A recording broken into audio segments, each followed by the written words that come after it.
My name is CA Pooja from Almighty Education, Hamirpur. I am here today with my second video of my series Learn Accounts with CA Pooja. I have already mentioned that this series is going to be very useful for each and every commerce student and also for those professionals who wants to initiate their career in accounts. So, the topic of my second series is Golden Rule of Accounting. So, let us proceed. Before starting my topic, in the last topic we have studied about type of accounts. Type of accounts. I have already told you that type of account is basic ABC of whole account subject, and accounts have been broadly divided into three categories. One is called personal account, second is called real account, third one is called nominal account. Personal account, so far as personal account is concerned, it broadly concerned with human beings and organizations. Although these are again divided into three parts, one is natural personal, artificial personal, representative personal, but वो सब कुछ हम discuss कर चुके हैं पिछली class में. अभी मैं शॉर्ट में बता रही हूँ. रियल अकाउंट डील करता है जितने भी एसेट्स हैं और जितनी भी प्रॉपर्टीज हैं, whether they are tangible assets, intangible assets. Nominal account deal with expenses, losses, incomes and gains. ये सारे टॉपिक हम पिछली क्लास में अपने पढ़ चुके हैं. इसका लिंक भी मैं नीचे डिस्क्रिप्शन में डाल दूंगी. नाउ नेक्स्ट टॉपिक पे आते हैं. गोल्डन रूल ऑफ अकाउंटिंग क्या है? हमारा जो अकाउंट्स है actually it is based on double entry system. Double entry system. And what does this system says? Double entry system बोलता है कि जब भी कोई ट्रांजैक्शन होती है बिजनेस में, जब भी कोई ट्रांजैक्शन होगी उसके दो एस्पेक्ट्स होंगे, एक डेबिट और एक credit. For debit basically we write DR and for credit CR. तो जब भी कोई ट्रांजैक्शन होती है, कोई भी ट्रांजैक्शन बिजनेस में होती है, उसके हमेशा टू एस्पेक्ट्स होते हैं, एक डेबिट और दूसरा credit.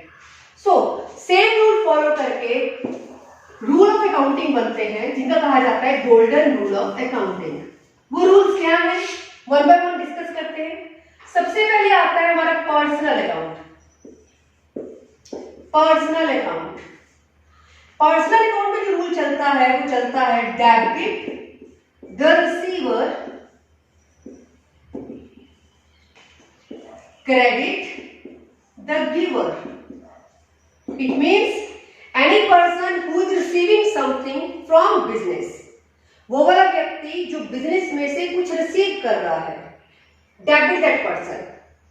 And on the contrary, if a person is giving something to business, it means वो बिजनेस को कुछ दे रहा है, then credit it. Let us see with an example. For example, cash paid to Rajan. Cash paid to Rajan. Now understand this transaction. क्या कहा है? Business ने cash दिया, किसको दिया? राजन को. बिजनेस क्या कर रहा है? He is paying the cash to home? Rajan. Now here see Rajan क्या है? Because Rajan is a personal account. Personal account means human being है, पर्सनल में आएगा. तो राजन क्या है? यहां पर बिजनेस में से कुछ ले रहा है, बिजनेस को कुछ दे रहा है. तो चेक इट. बिजनेस ने दिया, इसका मतलब राजन ने लिया. तो राजन ले रहा है. He is a person who is receiving something from business. Receiver. तो in this transaction because he is receiver we will apply the rule. हम उसको राजन को क्या करेंगे? डेबिट करेंगे. क्या करेंगे, डेबिट करेंगे। लेटर ऑन जब हम जर्नल एंट्रीज पढ़ेंगे तो ये एंट्री सारी हम रिपीट करेंगे। नाउ हियर मैं सिर्फ आपको रूल समझा रही हूँ। राजन बिजनेस से कुछ ले रहा है, इसलिए राजन को क्या करिए, डेबिट करिए। ऑन द कंट्रारी अगर एंट्री को थोड़ा सा चेंज कर देते हैं, कैश पेड की जगह कैश रिसीव्ड आ जाता है। Instead of cash paid the entry is cash received from Rajan. Rajan से पैसा लिया, बिजनेस क्या कर रहा है, राजन से पैसे ले रहा है। इन दिस केस राजन जो है वो आपका क्या हो जाएगा, वो आपका देने वाला हो जाएगा। He is giving something, he is giving something to business. क्योंकि वो गिवर है, इसका मतलब हम उसको इस ट्रांजेक्शन में क्या करेंगे, क्रेडिट करेंगे। क्या करेंगे, क्रेडिट करेंगे। So this is very simple. Personal account किससे डील करता है, ह्यूमन बीइंग्स के साथ। अगर वो बिजनेस में से ले रहा है तो उसको डेबिट करिए, अगर बिजनेस को कुछ दे रहा है तो उसको क्रेडिट कर दिए। Simple, debit the receiver, credit the giver. I hope ये टॉपिक आपको समझ आ गया होगा। So I am going to proceed in the next topic, the second one account. The second account is real account. We have already discussed in the first video that real account deals with all the assets and properties of business, whether they are tangible asset or intangible asset, cash account, bank account, building, furniture, computer, trademark, goodwill, any type of asset.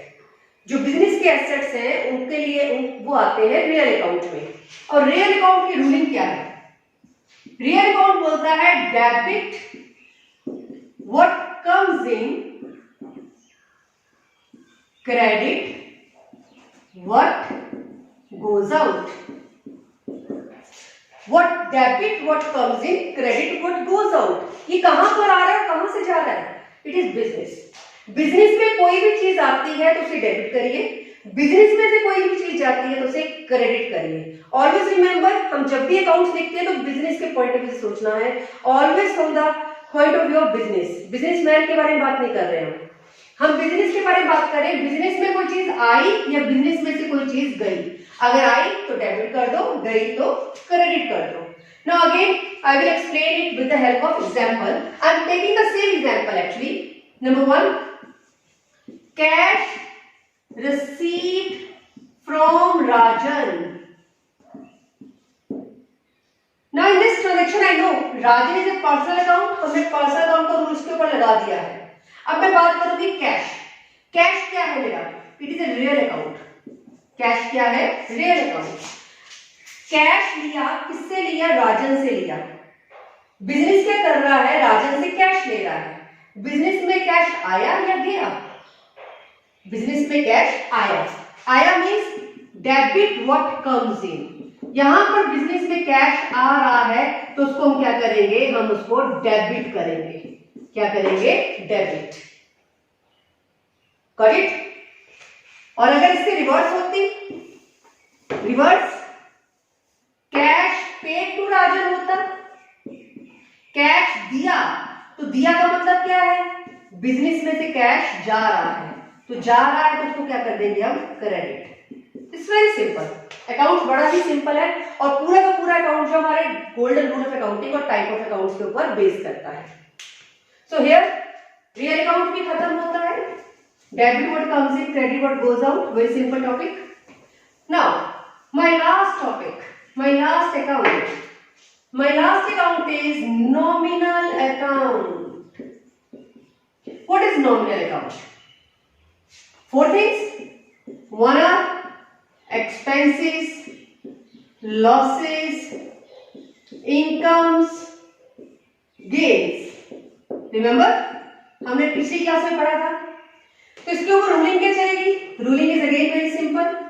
Debit all expenses and losses and credit all incomes and gains. Business के जितने भी खर्चे हैं, नुकसान है, उसको debit कर दो। बिजनेस को जितनी भी इनकम हो रही है, गेन हो रही है, उसको क्रेडिट कर दो। Very simple.